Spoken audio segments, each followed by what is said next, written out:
morning. In July of 2020, I awoke to the unmistakable sound of the police pounding on my door. My house was on fire and would be destroyed within hours. But the pain of losing my house was no match for the pain of losing my daughter a year earlier to gender ideology. Houses can be rebuilt. Time can never be recovered.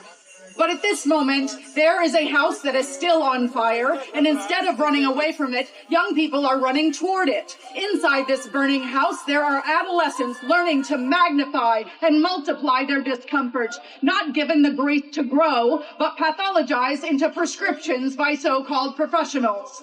At the front door of this house is a woman who employs children as emotional servants to satiate her appetite for acceptance, choosing the youngest, most caring children to take her hand into this burning house, adding adolescent accelerant to angst. She positions herself in a Hollywood drama of her mind as savior to trans kids, offers free mom hugs like a free lunch that is never free, feeding her codependent lifestyle with the flesh of strangers. She is surrounded by pernicious professionals that have lured children and their parents inside with glitter and rainbows and promises of safety from the cruel, hateful world. Parents are pushed over the threshold, take out their insurance cards, open their wallets, and cling to the hope that this societal problem can be solved with a scalpel.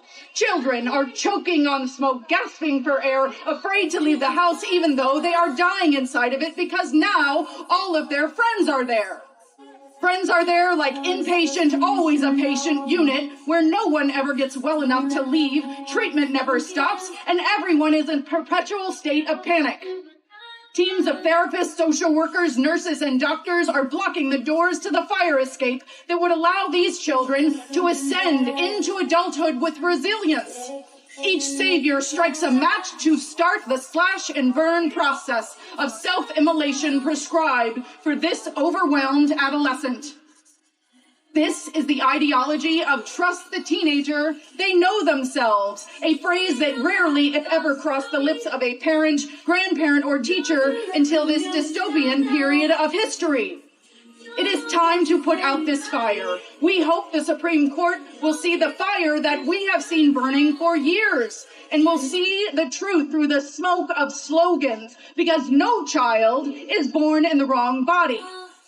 When my house was on fire, I did not ask about the religious beliefs or political affiliations of the firefighters. There was no time for me to pick and choose who agreed with me on every issue, from abortion to guns to the death penalty to immigration. And right now, at this moment, there are children inside a burning house, and we are not screening firefighters at the door. This is an emergency. We need the help of the Supreme Court, and we need you. We need every person to grab a bucket. It is time to stop these arsonists of adolescence. It is time to stop the harm. It is time to let kids grow. Thank you.